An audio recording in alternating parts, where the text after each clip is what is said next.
বন্দে ভক্তবৃন্দ সহনীতম শ্রী চৈতন্য প্রভু বন্দে নিত্যানন্দ সহজিতম শ্রী নন্দনন্দনং বন্দে রাধিকা চরণোদয়ং গোপীজন সমাযুক্তম বৃন্দাবন মনোহরম শ্রী চৈতন্য মুখোদ্গীর্ণ হরে কৃষ্ণেতি বর্ণকা হিমাদ্যন্তং জগৎপ্রেম্ণে বিজয়ন্তং তদাহ সন্তাবতার বহুবা পুষ্কর নবস্য সর্বতো ভদ্রা কৃষ্ণদন্যকোবা লতাস্বপি প্রমাদ ভবতি নারায়ণ নমস্কৃত্য নরং চৈব নরোত্তমঃ দেবীং সরস্বতীং ব্যাসং ততো জয় মুদীরয়ে শ্রীতং শ্রীতং নিত্যং গীতং গীতং মুদং চিন্ততং চিন্তং ভক্তা চৈতন্য চরিতামৃতম চৈতন্য চরিতামৃত নিত্য কর পান যা হইতে প্রেম ভক্তি কৃষ্ণ তত্ত্ব চৈতন্য চরিতামৃত জয় হোক। জয় গ্রন্থকার কৃষ্ণদাস কবিরাজ গোস্বামী পাদ জয় হোক। আমাদের আস্বাদন করছে চৈতন্য চৈতামৃত মধ্যলীলা প্রথম পরিচ্ছেদ।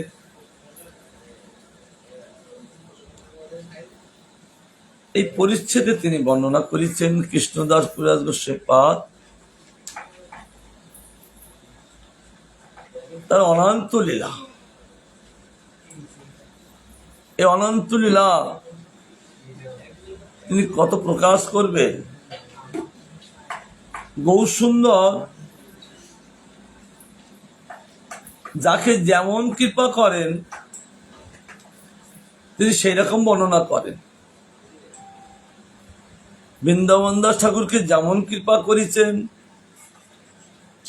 স্বয়ং গৌরসুন্দরের রূপে সেই রকম বর্ণনা করেছেন। আবার তদেকাত্মা স্বরূপে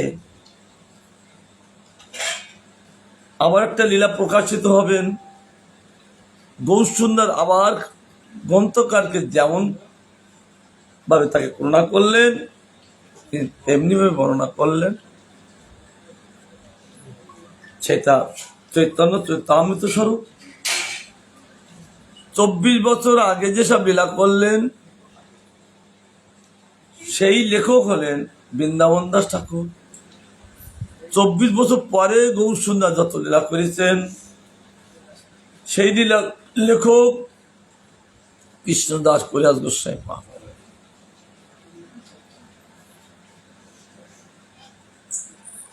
কারণ পরের গুলো তিনি আর বর্ণনা করতে পারেন না।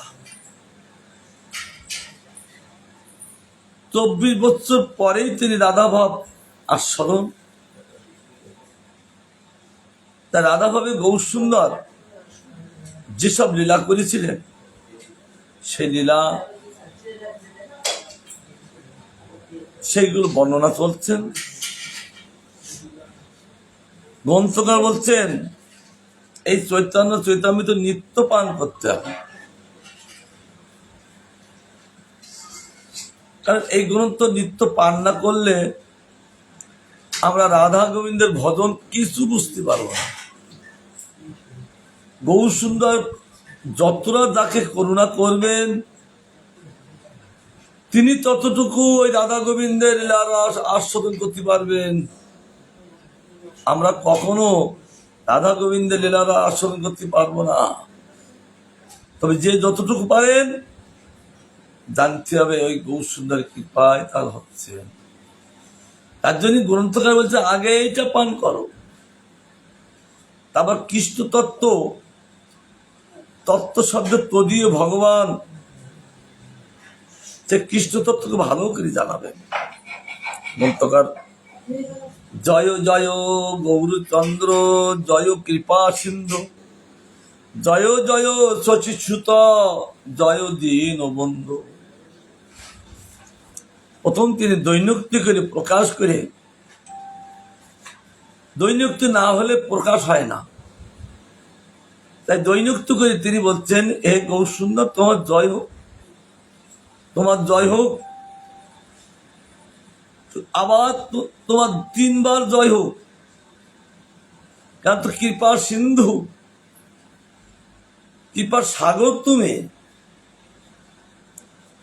জয় জয় শশীসুত জয় দীনবন্ধু। তুমি এখন হইছ শশীসুত, সুতার মানে শশীর পুত্র হলে তুমি। কেন তুমি শশীর পুত্র হলে? দীনজনকে উদ্ধার করার জন্য। দীনজন কারা?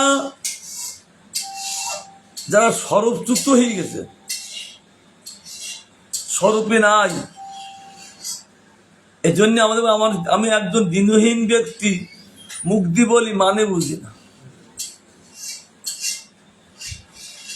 যে মহারাজ আপনি কৃপা করুন, আমি খুব দীনহীন। আর দীনহীন মানে বললে শব্দটা জানো কাকে বলে? দীনহীন শব্দের অর্থ হল তিনি আর স্বরূপী ছিলেন, স্বরূপী নাই। হীন শব্দে একদম চ্যুত, ভবসমুদ্রের অতল তলায় চলে গেছে সে ব্যক্তি, তাকে বলে হীন। দীনমান শব্দের হলো স্বরূপী নাই। প্রত্যেকটা জীবের স্বরূপ আছে, তার জন্য সেই ভগবান এই কলিযুগে লীলা করে দিনের বন্ধু অর্থাৎ যারা স্বরূপচ্যুত তাদেরকে তুলে গোবিন্দের সেবায় নিযুক্ত করছেন গৌরসুন্দর। জয় শ্রী সচিনন্দন গৌর হরি কি জয়। আর কে করছেন?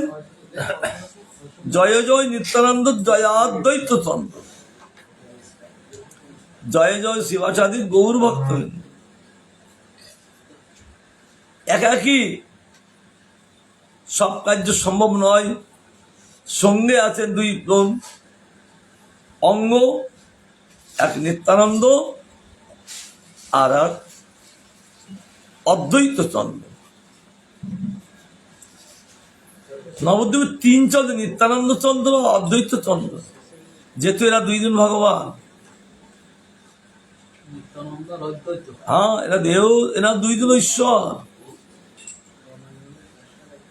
আর গৌরসুন্দর মূল ঈশ্বর, এরা সহায়তা করছে। তার জন্য এরাও চন্দ্র। বর্ণনা করার কি মাধুর্য ভাব এখানে কৃষ্ণদাস করে। কারণ যার প্রতি যে করুণা তিনি বর্ণনা অপূর্ব করতে পারেন। তিনি বলার পরে বলছে, পূর্বে কইলা আদি লীলারও সূত্রগণ যা বিস্তারিয়েছেন দাস বৃন্দাবন। পূর্বে তিনি যেসব লীলা করেছিলেন, সেই লীলায় তিনি আদি লীলা তিনি সূত্র করে গণনা করেছেন। তার মানে তা আরো কত লীলা দেখিয়েছেন বৃন্দাবন দাস ঠাকুর। তার জন্য সূত্রগণের কথা উল্লেখ করেছেন। বৃন্দাবন দাস ঠাকুর যখন জন্ম হয়েছিলেন তখন গৌরসুন্দর লীলাকে অন্তর্ধান করেছিলেন। সে লীলা দেখেননি, কিন্তু নিত্যানন্দ ছিলেন। আর আক্ষেপ মামগাছির জন্ম বৃন্দাবন দাস ঠাকুরের। তিনি বলছেন, আমার জন্ম এখন কেন হলো? আমার জন্মটা তখন হলো না কেন? আমি সেই অপূর্ব লীলা সংকীর্তন রস এত আস্বাদন যুক্ত, আর আমি সেই সংকীর্তন দেখতে পেলাম না, আমি আস্বাদন করতে পারলাম না, তার জন্য তার আক্ষেপ, দুঃখ। এই দুঃখ বুঝতে পেরেছিলেন নিত্যানন্দ প্রভু গুরুদেব। যত সময় বৃন্দাবন দাস ঠাকুর বলছে আমি গৌর তত্ত্ব জানতে গেলে, কি বল, গৌর সত্য জানতে গেলে নিত্যানন্দ করুণা ছাড়া জানা যাবে না। তার জন্য তিনি নিত্যানন্দের শিষ্য হলেন। ইনি তো ব্যাসদেব, ইনি ভগবান। নিত্যানন্দ মূল, তিনি শঙ্কর্ষণ।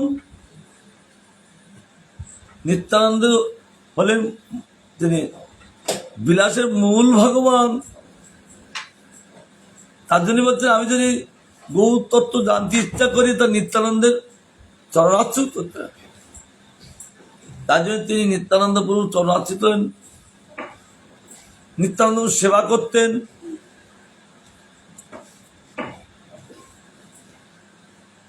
একদিন নিত্যানন্দ লীলা করতে করতে এক জায়গায় গিয়েছিলেন, জায়গার নাম দেনুর। দেনুরি যে সংকীর্তন করে যখন বিশ্রাম করলেন, বটতলে এখন সে বট গাছটা আছেন বর্ধমান জেলায়, নিত্যানন্দ প্রভু প্রসাদ পেয়ে বিশ্রাম করতে সেই সময় হরিতকে দিয়েছিলেন গুরুদেবকে মুখ শুদ্ধি। তখন নিত্যানন্দ প্রভুর আগে কত দিয়েছেন কোনোদিন বলেননি। সেই দিন বলছেন বৃন্দাবন হরিতকে পেলে কোথায়, কে, কখন, কিভাবে, কি লীলা করবেন বোঝা বড় মুশকিল। আর বুঝতে না পারলে কিন্তু একদম মাইনাস হয়ে যাবে। অর্থের বস্তু যদি না বুঝতে পারা যায় মাইনাস হয়ে যাবে। আজ নিত্যানন্দ কোন সত্যের বলতেন, কিন্তু একদিন আগে কোনোদিন বলেন, প্রতিদিন তো দিতেন। সেই দিন বলতেন তুমি পেলে কোথায়, গুরুদেব আমরা জন্য সংগ্রহ করেছি। তুই সংগ্রহ করলে কেন? সংগ্রহ করে কারা? গৃহস্থরা, তাদের তার বাল বাচ্চা আছেন, তাদের পরিজন আছেন, ত্যাগীরা সঞ্চয় করবেন কেন? অর্থাৎ তুমি আমার সঙ্গে থাকার যোগ্যতা না, যাও, তোমার প্রত্যাখ্যান করলেন। কান্তি লাগলে হায় হায়, আমার জন্য তো কিছু করি নাই, কিন্তু এ পূর্বেই এত দিয়েছি, গুরুদেব কিছু বলেন, আজ কেন বললেন? তাকে রেখে নিত্যানন্দবাবু আর সকল পার্শ্বদের নিয়ে তিনি নবদ্বীপ চলে আসলেন। আর সেখানে বসে তিনি কান্তি লাগলেন। কাঁদতে কাঁদতে আত্মীয় উৎকণ্ঠা ভরে গিয়েছিলেন।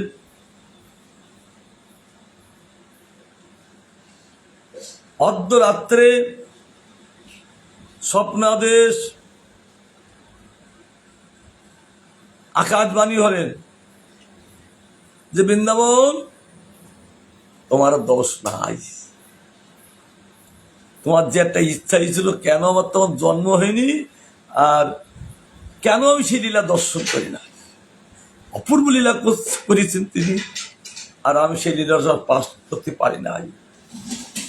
নিত্যানন্দের অন্তরে এই ভাব তাকে প্রকাশ করে তাকে প্রত্যাখ্যান করলেন। আর এই হরিতকি খাওয়া কথা উল্লেখ করে তাকে পরিত্যাগ করে চলে গেলেন। তখন আপনিতে আকাশবাণী, তোমার কোনো দোষ নয়, কারণ তুমি ইচ্ছা করেছিলে, এই ইচ্ছাটা পূর্ণ হবে।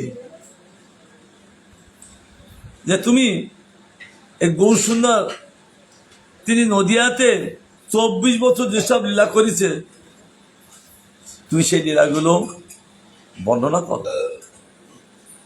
তখন বলছেন গুরুদেব আমি তো সেই লীলা দেখি নাই, আমি কি করে সেই লীলা বর্ণনা করব? তখন বলছেন আমি তোমার আশীর্বাদ করি। আকাশবাণী তো চলছে, তোমার স্ফূর্তি হোক বলার সঙ্গে সঙ্গে সে গৌর সুন্দর যে নদিয়াতে যত লীলা করেছেন 9টা দ্বীপে দ্বীপে, সেই লীলা তিনি চোখের সামনে সব দর্শন করতে লাগলেন। একটা লীলা নয়, নিত্যানন্দের কৃপা হলে কি না হয়, অসম্ভব সম্ভব হয়ে যায়। তিনি সব লীলা দর্শন করতে লাগলেন। কি মাধুর্য লীলা! তিনি দেখছেন কত বর্ণনা করব, অনন্ত লীলা, আমি কত বর্ণনা করব। তারপর তিনি চিন্তা করতে লাগলেন, হে গুরুদেব, আমি যা দেখছি কি করে বর্ণনা করব। আবার গৌর সুন্দর বৃন্দাবন দাস ঠাকুরকে দেখে হাস্য করতে লাগলেন, বলে দেখো আমার লীলা কত, দেখো। কারণ আমার লীলা যে দেখতে চায় আমি তাকে দেখাই। আমরা যদি সেই লীলা দর্শন করতে ইচ্ছা করি তিনি আমাদের দেখাবেন। কেন? সেই লীলা নিত্য লীলা, নিত্য হচ্ছে নবদ্বীপে, তার জন্য সব লীলা দেখালেন। গৌর সুন্দর বলছেন, দেখো এত লীলা কলির জীবের জন্য কোনো প্রয়োজন নেই, আমি যেগুলো বলছি সেইগুলো তুমি ওই বর্ণনা করো।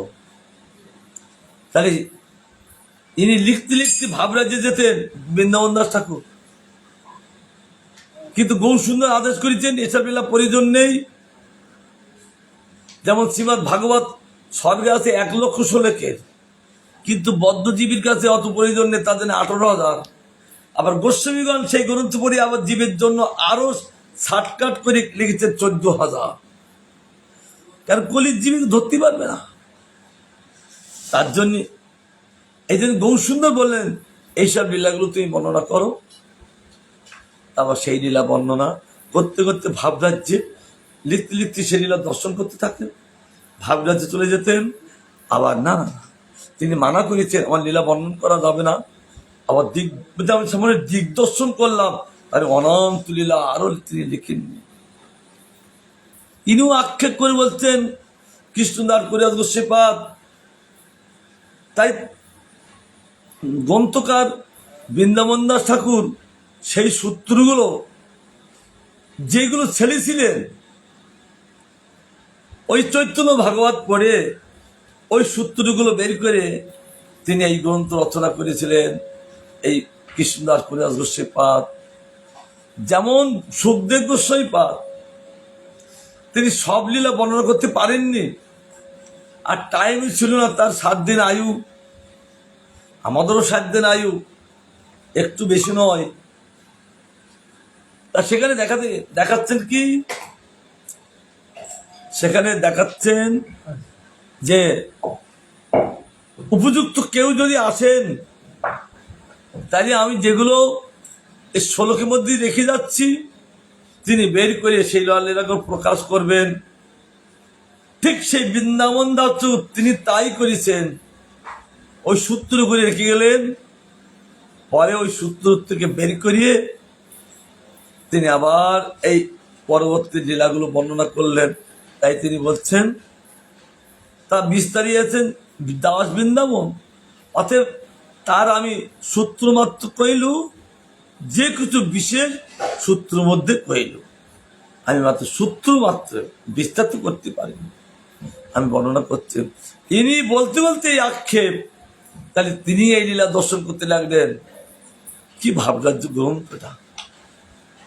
এবে কই শেষ লীলার মুখ্য সূত্রগণ, প্রভুর হবে অশেষ লীলা না দায় বর্ণ।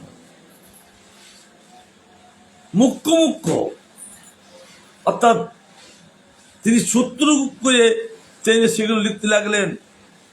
আর অশেষ লীলা আমি কি করে বর্ণনা করব? এই লীলা বর্ণনা করা যায় না, তার জন্য তিনি আক্ষেপ করে বলতে লাগলেন। লাগেন কেন সব কিছু প্রকাশ করতে পারছেন না, তার জন্য তার দুঃখ।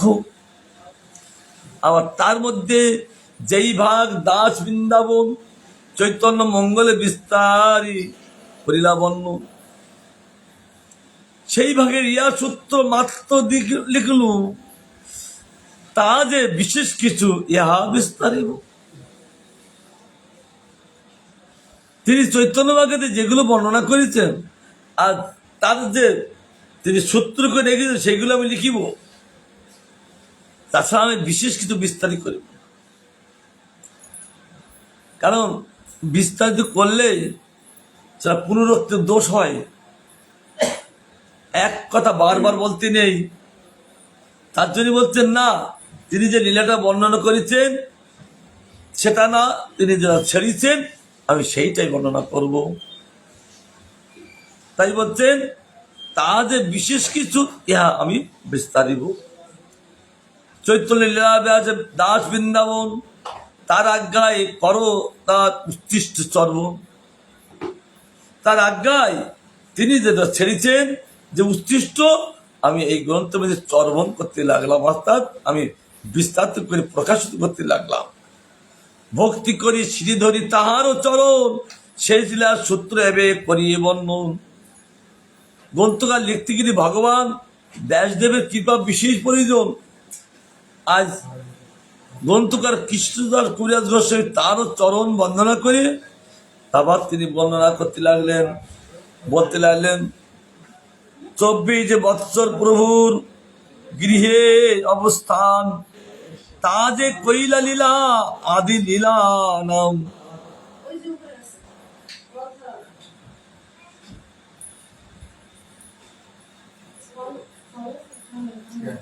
পূর্বে তিনি নবদ্বীপ থাকাকালীন তিনি যে লীলা বর্ণনা করেছিলেন তা আদি লীলা তার নাম দিয়েছিলেন। পরবর্তীতে তিনি কি করলেন, 24 বৎসর সে যেই মাঘ মাস তার শুক্ল পক্ষে প্রভু করিলা সন্ন্যাস। যখনই 24 বছর সমাপ্তি, মাঘ মাস মাঘী পূর্ণিমা, সেই মাঘী পূর্ণিমায় তিনি কাটোয়ায় গিয়ে তিনি কেশব ভারতের কাছ থেকে তিনি সন্ন্যাস গ্রহণ করেছিলেন। সন্ন্যাস করিয়া 24 বৎসর অবস্থান, তাহা যেই লীলা তার শেষ লীলা নাম। সন্ন্যাসী পরে তিনি যে 24 বছর লীলা করেছিলেন সেই লীলা হল শেষ লীলা নাম। আমি সেই শেষ লীলা আমি বর্ণনা করছি। তা আবার কি, সেই লীলার মধ্য অন্ত 2 নাম হয়। লীলাভেদে বৈষ্ণব সব নাম ভেদ হয়, লীলাভেদ করেছেন। তার জন্য আদি মধ্য অন্ত তিনি প্রকাশ করেছেন। তিনি 24 বছর আদিতে কি লীলা করলেন তার জন্য আদি লীলা। তিনি 24 বছরের মধ্যে যে কি লীলা করেছেন তার জন্য মধ্য লীলা। 24 বছর অন্তে যে লীলা করেছেন তার নাম অন্তলীলা। তাই লীলাভেদে বৈষ্ণব সব নাম ভেদ হয়। লীলাভেদ অনন্ত লীলা, সব লীলা তিনি করছেন, কিন্তু ভেদ বাস্তবতা ভেদ নাই, কিন্তু দেখাচ্ছে। তার মধ্যে 6 বছর গমনাগমন, লীলাচল গৌর সেতু বন্ধ বৃন্দাবন। তার মধ্যে গৌর সুন্দর তিনি 6 বছর গমনাগমন করছেন। কি কি, উত্তর ভারত, দক্ষিণ ভারত, পশ্চিম ভারত। আর এই গৌর হলেন এরা পূর্ব ভারত। তিনি পূর্ব ভারতকে সকলকে বৈষ্ণব করে তিনি পুরীতে যেয়ে 6 বছর গমনাগমন করলেন। 3টি ভারত সকলকে তিনি দর্শন দিয়ে বৈষ্ণব করে তাদেরকে প্রেমে মত্ত করে তারপর তিনি এই চলে আসেন এই পুরী ধামে। তাই বলছে তার মধ্যে 6 বছর গমনাগমন, লীলাচল গৌর সেতু বন্ধ বৃন্দাবন। তা যেই লীলা তার মধ্যলীলা নাম, তার পাশে লীলা অন্তলীলা অভিধান। তার মধ্যলীলার পরে পরে যে লীলা করেছে তার নাম অন্তলীলা, এটা অভিধানের মধ্যে আছে। আদিলীলা মধ্যলীলা অন্তলীলা তার। এবার মধ্যলীলা কিছু করিয়ে বিস্তার, যে আমি এখন যে বর্ণনা করছি মধ্যলীলা, আমি কিছু বর্ণনা করছি। 6 বৎসর তো গমনাগমন করলেন, আর থাকলেন অষ্টাদশ বৎসর। অষ্টাদশ বৎসর কেবল লীলাচল স্থিতি, আপনি আচরি জীবে শিখাইলা ভক্তি।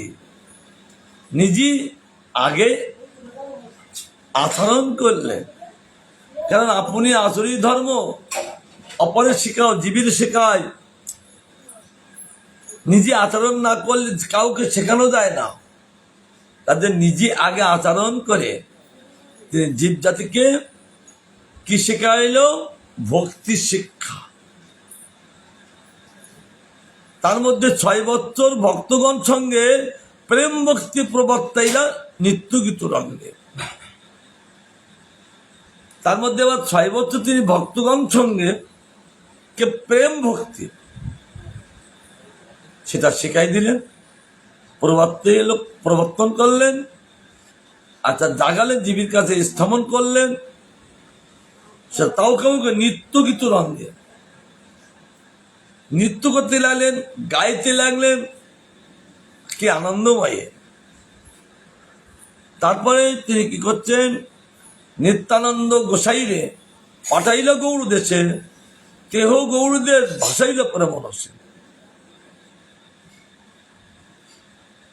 নিত্যানন্দের সঙ্গে ভক্তগণকে তাদের প্রেম ভক্তি প্রবর্তন করে, তাদের সঙ্গে নিত্যলীলা করে, গীত করে, আনন্দ করে, তারপর নিত্যানন্দকে বলে, নিত্যানন্দ যাও তুমি, আমি যদি এক জায়গায় থাকি তাহলে গৌরবাসীদের কে দেখবে? নিত্যানন্দ বলছে, প্রভু আমি তোমার ছাড়া থাকি না, আমি তোমার ছাড়া থাকি না। বলছে দেখো, হট করো না, নদীয়াবাসী কে দেখবে যদি আমি আর তুমি যদি এক জায়গায় থাকি? আর একটা কথা বলছি, তুমি যেখানে আমি সেখানে। তুমি যখনই নৃত্য করবে দেখবে, আমাকে দেখবে।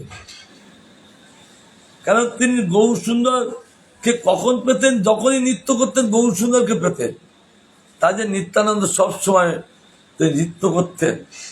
আর নটবরও বেশ, আমার নিত্যানন্দ নটবরও বেশ। কেন তিনি নটবরও বেশ? প্রেম কখনো হাঁটেন না, প্রেম সবসময় নৃত্য করতে থাকে, নাচতে থাকে, কখনো হাঁটে না। কারণ নিত্যানন্দ তিনি প্রেম দিয়ে, প্রেম ছাঁচে তৈরি করা গৌরী প্রেম ছাঁচে। কে বর্ণনা করেছেন? সেটা বৃন্দাবন দাস ঠাকুর তিনি বর্ণনা করেছেন। অদ্বৈতের সঙ্গে রঙ্গে ধরনে না যায় অঙ্গ, গোড়া প্রেমে গড়া তনুখানি। এই নিত্যানন্দ তনুখানা গোড়ার প্রেম সাহায্যে তৈরি করা। তার জন্য নিত্যানন্দ প্রেমময়, অন্য কিছু নয়, কেবল তিনি প্রেমময়। প্রেম শুধু নাচেন আর নাচান, আর সঙ্গে সঙ্গে আমার গৌর সুন্দরকে দর্শন করতেন। তাই তিনি পাঠাইলেন গৌর দেশে, কেউ গৌরদেশ ভাসাইল প্রেম রসে। কারণ তিনি গৌরী প্রেম সাথে তৈরি, তো তিনি গৌর সুন্দর কৃপা আশীর্বাদ নিয়ে যখন আসলেন, তিনি গৌর দেশকে প্রেমে সকলকে ভাসিয়ে দিলেন প্রেম রসে। সহজে নিত্যানন্দ কৃষ্ণ প্রেমোদ্দাম প্রভুর আজ্ঞায় কইল যাহা তার প্রেমদাম। নিত্যানন্দ তুমি যাও, জীব জাতিকে প্রেম দান করো। কলিযুগে যতদিন পর্যন্ত নিত্যানন্দ আসেননি, ততদিন পর্যন্ত তিনি প্রেম দান প্রসঙ্গ রাখেননি। যখনই নিত্যানন্দ আসলেন, তখন গৌর সুন্দর প্রেম দান প্রসঙ্গ রাখলেন। নিত্যানন্দমূর্তি গৌড়ধামে কত বছর এসেছিলেন? 32 বছর পরে তিনি নদিয়ায় এসেছিলেন। আর যখনই আসলেন পরেই বললেন দাও, প্রতি ঘরে ঘরে দাও। তাদেরকে পাঠিয়েছিলেন সকলকে কৃষ্ণ প্রেম দান করার জন্য। এই জন্য বলছেন এই গৌরদেশী নিত্যানন্দ এসে তিনি সকলকে পূর্ব আজ্ঞা পেলেন আর সকলকে প্রেম দান করতে লাগলেন। সঙ্গে সঙ্গে গ্রন্থকার বলছেন তার চরণে মোর কোটি নমস্কার, চৈতন্যের ভক্তি যে লয়লা সংসার। কারণ তিনি চৈতন্যের ভক্তি ছাড়া জগৎ জীবকে আর কিছু দেননি, কেবল চৈতন্যের ভক্তি। এই জন্য বলে তিনি যিনি চৈতন্যের ভক্তি যিনি প্রদান করেছেন জগৎ সংসারে, আমি তার চরণে নমস্কার করি। চৈতন্য গোসাই যারে বলে বড় ভাই, কেহ কয়ে মোর প্রভু চৈতন্য গোসাই। মহাপ্রভু নিত্যানন্দকে বড় ভাই বলতেন, কিন্তু সেই বড় ভাই তাকে ভালো লাগতেন না। কারণ নিত্যানন্দ আর অদ্বৈত এরা ঈশ্বর পরিবারের শিষ্য। তার জন্য মহাপ্রভু এই দুইজনকে গুরু জ্ঞান করতেন, গুরুবর্গ। কিন্তু দুইজনের এই গুরুবর্গ বাহ্যিক পরি তার ভালো লাগতো না। তার জন্য দুইজন বলছেন না প্রভু তুমি এই সম্বন্ধে অন্যের সঙ্গে রাখো, কিন্তু আমরা এটা ভালোবাসি না, আমরা তোমার ভৃত্য, গুরুবর্গ আমরা নয়, আমরা তোমার ভৃত্য। তাই বলছেন কেহ কয়ে মোর প্রভু চৈতন্য গোসাই, অর্থাৎ আমি ভৃত্য, আমি বড় ভাই নয়। তবে তিনি বড় ভাই হয়েছেন, তা বড় ভাই হয়ে তিনি আমার গৌর সুন্দর সেবা করে চলেছে ওই দাস্যভাবে। কারণ কেবল রামলীলা তিনি সই গিয়েছিলেন, প্রতিবাদ করতে পারতেন না, তার জন্য সে সই যেতেন। বলতে আমি আর সইতে পারছি না, বললে এবার আমার যদি আবার আসতে হয় তো আমি তোমার বড় ভাই হইয়ে আমি আসবো। তাই তিনি দাপর যুগে বড় ভাই এসেছিলেন, আবার কলি যুগে তিনি বড় ভাই এসছেন। অর্থাৎ এই লক্ষণ স্বরূপ এটা মহাপুর নিত্য সেবক। তাদের বাহ্যে মহাপ্রভু তাকে বড় ভাই বলতেন, কিন্তু অন্তরে তিনি তার ভালো লাগতো না। কার? এই নিত্যানন্দের। তাই তিনি বলেন না না না না, আমি এ বাহ্য বড় ভাই আমার এটা আমি ভালোবাসি না, আমি ভালোবাসি আমি তার ভৃত্য, আমি। আবার বলছেন যদ্যপি আপনি হয়ে প্রভু বলরাম, তথাপি চৈতন্যের করে দাস অভিমান। তাহলে তিনি আপনি নিজেকে বলরাম মনে করতেন, বড় ভাই হিসেবে, কিন্তু অভিমান থাকলো তিনি চৈতন্যের করে দাস অভিমান। না, আমি দাস, আমি বড় ভাইটাই বাহ্য বিচার, তার সেবার জন্য বড় ভাই হয়েছি, কিন্তু আমি তার নিত্য দাস। তাই বলছি চৈতন্যের করে দাস অভিমান। কেবল সকলে দাস অভিমান করেন, একজন দুজন না, সকলে তাকে দাস অভিমান করেন। চৈতন্য সেব চৈতন্য গাও, লও চৈতন্য নাম, চৈতন্য যে ভক্তি করে সেই মোর প্রাণ। তিনি বলতে লাগলেন হে জীব, চৈতন্য সেবা করো, চৈতন্য গান করো, তার নাম লও। চৈতন্য যে করে ভক্তি, যিনি চৈতন্যকে যিনি ভক্তি করে সে আমার প্রাণ স্বরূপ। তিনি জগতের বুকে জীব জাতিকে বলছে তোরা যদি কারো ভজন করো, চৈতন্য সেবা করো, তার গুণগান করো, তার নাম করো আর তাকে ভক্তি করো, আর তাকে ভক্তি করলে তোমরা আমার প্রাণ হবে। এই মতো লোকের চৈতন্য ভক্তি লইল, দীনহীন নিন্দক সবার নিস্তারিল। তিনি নবদ্বীপে সব সকলকে সে ভক্তি সকলকে দান করলেন। তিনি এই দীনহীন ব্যক্তিকে যত নিন্দক ছিলেন তাদেরকে সব উদ্ধার করেছিলেন। তবে প্রভু বোঝে পাঠাইলা রূপ সনাতন, প্রভু আজ্ঞায় দুই ভাই আইলা বৃন্দাবন। নিত্যানন্দকে নদিয়া পাঠালেন, আবার প্রভু দুই ভাইকে বলে যাও তোমরা বোঝে দাও, কারণ ব্রজধাম লুপ্ত হইয়াছেন। ভগবান 125 বছর লীলা করে যখন চলে গেছিলেন, ব্রজধাম লুপ্ত। আবার বজ্রনাথ সেই লীলা প্রকাশ করেন, কালে আবার লুপ্ত। কলিযুগে মহাপ্রভু এই দুই ভাগে পাঠিয়ে আবার সে ব্রজধাম লুপ্ত চিত্ত উদ্ধার, বিগ্রহ প্রকাশ, সদাচার পালন, সদ্জ্ঞানান্ত অধ্যয়ন আবার তিনি করতে লাগলেন।